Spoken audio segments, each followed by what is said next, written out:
Assalamu alaikum dear students. I am your biology teacher Anjum Shafiq and today we are going to discuss about emphysema.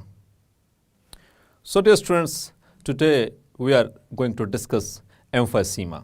तो पहले थोड़ा सा इसकी origin के हवाले से बात कर लेते हैं। तो ये एक ग्रीक वर्ड है एम्फुसाइन जिसका मतलब होता है पफ अप। बेटा ये बहुत लॉन्ग टर्म इलनेस है। आज हम जिस बीमारी के हवाले से बात करने जा रहे हैं ये बहुत ही ख़तरनाक है डियर स्टूडेंट्स। सो इसको ज़रा गौर से सुनिए, समझिए। उसकी रीज़न इसलिए ये है कि इसका फ़िलहाल इलाज कोई नहीं है हमारे पास। तो इसलिए इसको गौर से सुने, समझें और इससे बचें और अपने आसपास के दोस्तों को, अपने फैमिली मेम्बर्स को इससे बचाने की कोशिश करें। So it is very very dangerous disease. So emphysema basically dear students ये एल्वियोलाई की बीमारी है। It is the disease of alveoli जिसमें कि एल्वियोलाई की वॉल्स वीक हो जाती हैं। अब यहाँ पर डिस्कस करने पहले कि एल्वियोलाई क्या हैं, तो हमने इसको एयर पैसेजवे में भी डिस्कस किया था। So at the end of the respiratory system after bronchi, bronchioles and bronchioles further divide to form alveolar ducts and at the end of the alveolar ducts there are sacs. In sacs को हम कहते हैं alveoli. अब याद रखें बेटा, alveoli जो होते हैं बहुत ही डेलिकेट टिश्यू है। ये सिर्फ एक सेल थिक से बना हुआ है। इसकी एक सेल थिक लेयर है, ओनली वन लेयर, बहुत ही बारीक है। अच्छा, आप सोच रहे होंगे कि ये एक सेल क्यों थिक है, इसको ज़्यादा सेल थिक हो जाना चाहिए था तो हम बच भी सकते थे, इससे हमें प्रोटेक्शन मिल सकती थी। सो डियर स्टूडेंट्स, यहाँ पर अल्लाह ताला की एक हिकमत है। आप आगे चलकर इसको पढ़ेंगे, डिस्कस करेंगे हम इस चीज़ों को भी कि जो रेस्पिरेटरी सर्फेसेस होती हैं एनिमल्स के अंदर, उनमें एक प्रॉपर्टी ये भी है कि that respiratory surface should be very thin, वो बारीक होनी चाहिए। तो बारीक होगी तो आसानी के साथ जो गैसेस हैं इसमें डिफ्यूज़ हो सकेंगी डिफ्यूजन के ज़रिए, यानी कि movement of molecules from high concentration to low concentration. Alveoli के बाहर there is a rich network of capillaries, वहाँ पर आ रहा है deoxygenated blood. So deoxygenated blood का मतलब समझते हैं ना आप कि इसमें ऑक्सीजन का लेवल कम है, कार्बन डाइऑक्साइड का लेवल ज़्यादा है। मतलब कि ऑक्सीजन की कंसंट्रेशन कम है और कार्बन डाइऑक्साइड की कंसंट्रेशन हाई होती है। तो इस लेवल के ऊपर आकर के इस कार्बन डाइऑक्साइड को हमने एल्वियोलाई के अंदर लेके आना है और ऑक्सीजन को एल्वियोलाई से निकाल कर और वापस ब्लड के अंदर लेकर जाना है। सो डियर स्टूडेंट्स, इस exchange can only occur when the membrane of this very important sac which we called as alveolus और alveoli should be thin. So dear students, इसलिए अल्लाह ताला ने इसको एक सेल थिक लेयर से बनाया। अच्छा, याद रखें, अब ये जो सैक्स हैं ये बिल्कुल ऐसे हैं जैसे कि बैलून होता है, गुब्बारा होता है। जैसे गुब्बारे के अंदर हवा भरी जाए तो वैसे इन्फ्लेट हो जाता है, उसका साइज़ बढ़ जाता है। जब उसमें से हवा निकलती है तो उसका साइज़ कम हो जाता है। हो इसी तरह से जब मैंने आपको मैकेनिज़्म के हवाले से बात की थी ब्रीदिंग के, तो हमने कहा था कि जब एयर अंदर आती है तो हमारे लंग्स इन्फ्लेट हो जाते हैं और जब वहाँ से बाहर निकलती है, जब हम उस एयर को एक्सहेल करते हैं तो वहाँ पर दोबारा से लंग्स अपने नॉर्मल पोजीशन में आ जाते हैं। सो डियर स्टूडेंट्स, एल्वियोलाई ये याद रखिएगा कि इन एन एडल्ट जब एक दफ़ा इनकी फॉर्मेशन पूरी हो जाए तो ये दोबारा नहीं बनते। बच्चों के अंदर बढ़ना शुरू होते हैं, जब वो अपनी ग्रोइंग एज तक चलता रहता है तो इनकी फॉर्मेशन उसके कद के हिसाब से, ऑर्गन्स के हिसाब से, उसके साथ लंग्स का भी साइज़ इंक्रीज़ हो रहा होता है, उसके अंदर नंबर ऑफ़ एल्वियोलाई भी इंक्रीज़ हो रहे होते हैं। लेकिन whenever there is the end of the growing age, after that जितने एल्वियोलाई बन चुके वो उसी पे हमें पूरी ज़िंदगी गुजारा करना है। इसके बाद दोबारा से कोई नए एल्वियोलाई नहीं बनने। सो ये भी एक बहुत इम्पॉर्टेंट हमारे लिए अलार्मिंग सिचुएशन है कि जितने हम एक एडल्ट के अंदर बन चुके हैं वो अगली जितनी भी ज़िंदगी है वो इसी के ऊपर गुजारा करना है। अगर ये ख़राब हो जाएंगे तो नए नहीं बन सकते, इनके अंदर एबिलिटी नहीं है। याद रखें डियर स्टूडेंट्स कि ये हमने इसको समझना है कि इससे बचा कैसे जा सकता है। सो डियर स्टूडेंट्स, आम तौर पर जो इसकी जो रीज़न है पहले उसकी तरफ आते हैं। The major cause that is smoke, और usually this smoke is the cigarette smoke. आप देखें आसपास के हमारे इन्वायरमेंट के अंदर, दिन ब दिन जो स्मोकर्स की तादाद है वो बढ़ती चली जा रही है, और उसके अंदर जो केमिकल्स होते हैं सिगरेट के स्मोक के अंदर, वो इतने हद तक ख़तरनाक हैं कि वो ना सिर्फ इन एल्वियोलाई की वॉल्स को वीक करते हैं, बल्कि they can also cause the lung cancer. इंशाल्लाह एट द लास्ट इस ऑफ दिस चैप्टर हम उसको भी डिस्कस करेंगे कि लंग कैंसर कैसे होता है, तो उसमें भी इन्हीं स्मोक का जिक्र आएगा, उन्हीं कार्सिनोजेंस का जिक्र आएगा जो कि सिगरेट स्मोक के अंदर हैं। लेकिन डियर स्टूडेंट्स, अब मसला ये है, उस सिगरेट के स्मोक की वजह से आम तौर पर वैसे ज़रूरी नहीं है कि वो सिर्फ सिगरेट का ही स्मोक हो, वो कोई और धुआं भी हो सकता है, like the smoke from the vehicles. ये जो धुआं छोड़ती गाड़ियां हैं, वो अगर हम उस धुएं को इनहेल कर लें तो उनके अंदर भी ऐसे केमिकल्स मौजूद होते हैं जो कि हमारे जाकर लंग्स के अंदर जाएंगे और वहाँ पर एल्वियोलाई को, उनकी वॉल्स को वीक कर देंगे। जब इन केमिकल्स की वजह से हमारे एल्वियोलाई की वॉल्स वीक हो गई तो अब क्या होगा कि अगर हल्का सा भी प्रेशर पड़ा इनके ऊपर तो ये बर्स्ट कर जाएंगे। हल्का सा प्रेशर कैसे पड़ सकता है? जब हमने कफ की तो एकदम से, जैसा कि आप देख सकते हैं, the alveoli they are going to burst. तो बर्स्ट करके तो मतलब वहाँ पर स्पेस क्रिएट होगी, क्योंकि अब वहाँ पर नया एल्वियोलस बनना नहीं है, तो वो जगह खाली हो जाएगी बेटा। तो इस तरह से हमारा जो गैशियस एक्सचेंज के लिए जो रेस्पिरेटरी एरिया है, जो सरफेस एरिया है, वो कम पड़ जाएगा।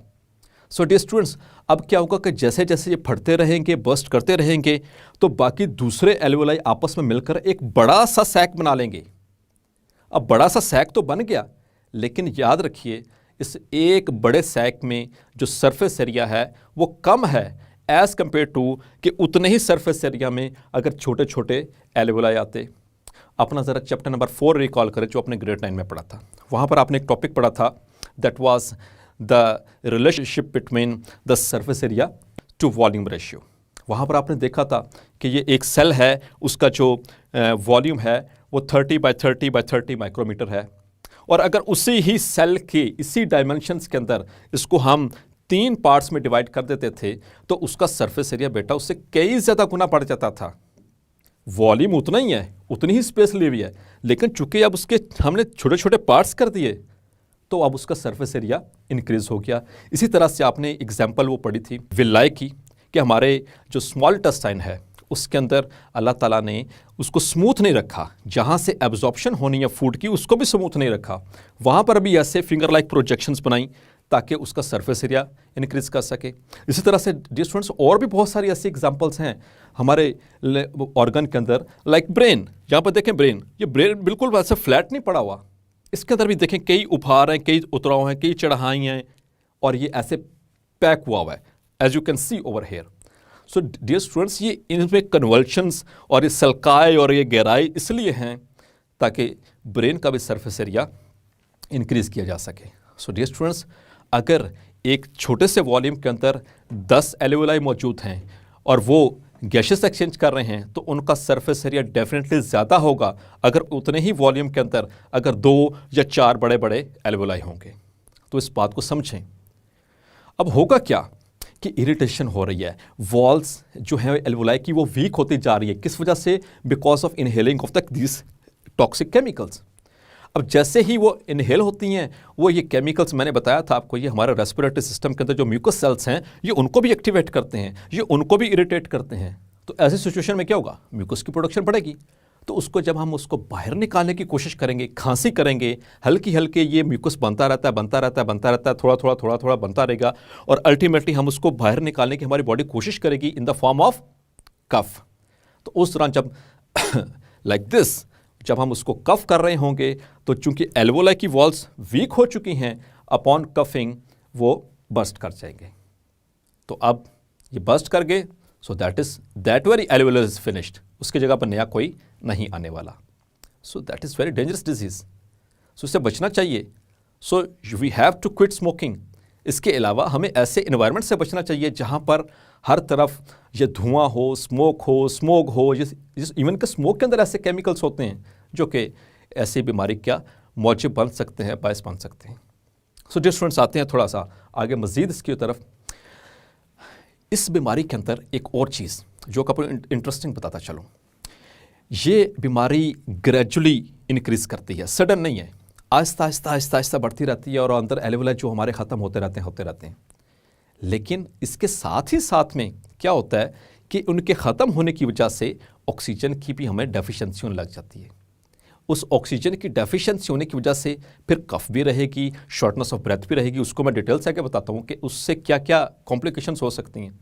लेकिन यहाँ पर जो सबसे अलार्मिंग सिचुएशन डियर स्टूडेंट्स ये है कि जब तक पता चलता है कि कोई पर्सन, वो मेल हो या फीमेल हो, आमूमी तौर पर वो मेल होते हैं, जब तक पता चलता है, जब तक डायग्नोस होता है कि उसको एम्फीसीमा है, तो उसका 50 to 70% जो लंग्स हैं यानी उसकी एल्वोलाई हैं वो डिस्ट्रॉय हो चुके होते हैं।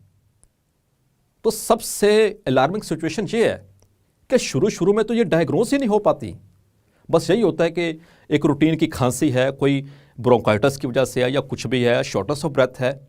लेकिन पता जब ये डायग्नोस होगी, ये सबसे इसकी जो मैं समझता हूँ कि क्रिटिकल सिचुएशन ये है कि जब डायग्नोस हो, पता चला जी कि इसके 50 to 70% टिश्यू ही हमारा ख़राब हो चुका है। जब बेटा आधे से ज़्यादा टिश्यू हमारा ख़राब हो चुका, तो मैंने आपको बताया कि एल्वेलाई जो है वो रीजनरेट नहीं करते, तो फिर जो बच गए उसी पे गुजारा करना है। तो फिर क्या होगा, फिर हमें ऑक्सीजन की डेफिशिएंसी होना शुरू हो जाएगी। और जब हमारे पूरी बॉडी के अंदर ऑक्सीजन की डेफिशिएंसी होगी तो उससे बहुत अजीब किस्म की कॉम्प्लिकेशंस हो सकती हैं। उसको हम आगे चलकर डिस्कस करते हैं।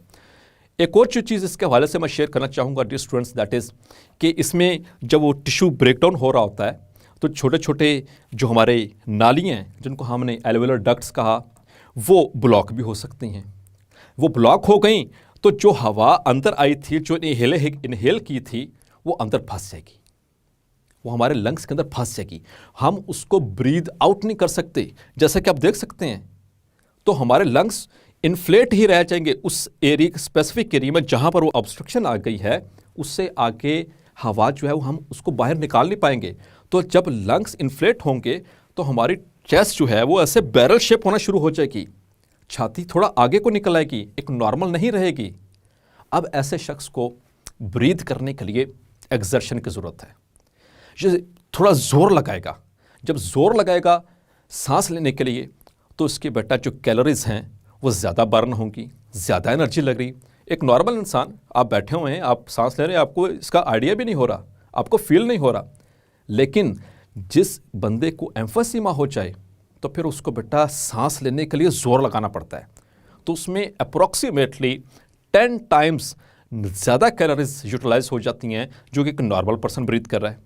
अब कैलोरीज ज़्यादा यूटिलाइज हो रही हैं तो क्या होगा कि वेट लॉस होगा, जो कि इसका एक सिम्टम है, जो हमारे बुक में भी मेंशन्ड है कि वेट लॉस। तो वेट लॉस यहाँ पर किस वजह से हो रहा है, क्योंकि कैलोरीज ज़्यादा इस्तेमाल हो रही हैं। अच्छा, कैलोरीज ज़्यादा इस्तेमाल होने से वो बर्निंग हो रही है, कैलोरीज की एनर्जी ज़्यादा इस्तेमाल हो रही, तो उसी के साथ साथ एक और चीज़ शामिल हो जाती है कि इस एक्सर्शन की वजह से भूख पे नहीं लगती है। जब भूख नहीं लगेगी, जिससे हम लॉस ऑफ एपिटाइट भी कहते हैं, तो फिर खाएंगे कम तो वेट और कम हो जाएगा। अल्टीमेटली फिर क्या होगा कि हमारे जो टिश्यूज़ हैं they will start suffering from the deficiency of oxygen. इसके अलावा इसमें कॉम्प्लिकेशंस में एक और चीज़ याद रखिएगा, ऐसा शख्स या ऐसा पर्सन जिसको एम्फीसीमा हो, वो उसको बार बार रेस्पिरेटरी इन्फेक्शंस होंगे, जिसको हमारी बुक में मेंशन किया गया है रिकरेंट रेस्पिरेटरी इन्फेक्शंस। रिकरेंट का मतलब होता है बार बार होने वाले, तो बार बार इसको इन्फेक्शन भी होंगे। सो डियर स्टूडेंट्स, ये भी एक अलार्मिंग सिचुएशन है। बार बार आप डॉक्टर के पास जा रहे हैं, इन्फेक्शन हो रहा है, फीवर हो रहा है, कोई और बीमारी भी हो सकती है, ठीक है, तो दैट इज़ अगेन डेंजरस।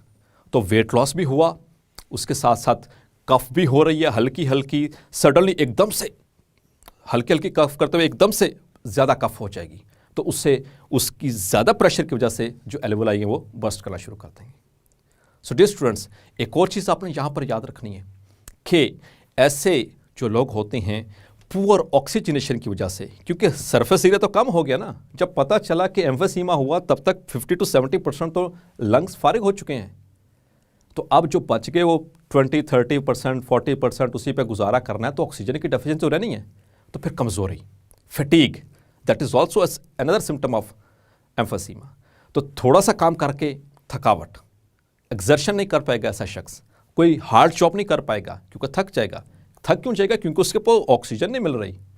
और आपको पता है कि ऑक्सीजन क्यों ज़रूरी है, हम यही तो डिस्कस कर रहे हैं कि ऑक्सीजन जाएगी तो वो ग्लूकोज को बर्न करेगी, और जब ग्लूकोज बर्न होगी, उसकी ऑक्सीडेशन होगी, तो तभी हमें उससे एटीपीज मिलेंगी, और जब एटीपीज मिलेंगी तभी हम नॉर्मल रहेंगे। सो डियर स्टूडेंट्स, मैं इसको थोड़ा सा कंक्लूड करता चलूँ इस आज के टॉपिक को, एम्फीसीमा को। तो it is basically the disease of alveoli. पहली बात तो ये याद रखनी है, एल्वेओलाई के साथ होता क्या है, उनकी वॉल्स वीक हो जाती हैं। क्यों हो जाती हैं? Due to the chemicals present in the smoke. वो सिगरेट स्मोक भी हो सकता है, वो स्मोक भी हो सकता है, वो गाड़ियों का धुआं भी हो सकता है। इससे क्या होगा कि हल्की हल्की खांसी रहेगी, खांसी के साथ एल्वेओलाई बस्ट करते रहेंगे और वो सरफेस एरिया कम होता चला जाएगा। फिर इससे क्या होगा? वेट लॉस होगा, फैटीग होगा, जल्दी थकावट हो जाएगी। फिर उससे क्या होगा? और इसके अलावा रिकरेंट रेस्पिरेटरी इन्फेक्शंस हो सकते हैं। लेकिन एट द एंड आपको एक बात बताते चलो डियर स्टूडेंट्स कि इसका इलाज फ़िलहाल नहीं है, क्योंकि लंग्स हमारे जितने डैमेज हो गए उसके बाद वो रीजनरेट या रिपेयर नहीं होंगे in case of emphysema. So dear students, जैसा कि आपने देखा, एम्फीसीमा जैसी डेंजरस बीमारी है। अल्लाह इससे बचाए और दूसरों को भी बचाए, खुद भी बचिए और दूसरों को भी बचाइए इसमें, क्योंकि इलाज फ़िलहाल इसका मुमकिन नहीं है। और जब इसकी डायग्नोसिस होती है तो तब तक इतना नुकसान हो चुका होता है कि वो काबिल बर्दाश्त नहीं रहता। सो इन्हीं वर्ड्स के साथ डियर स्टूडेंट्स आपसे इजाज़त चाहूँगा। अपना ख्याल रखिएगा। अल्लाह हाफिज़।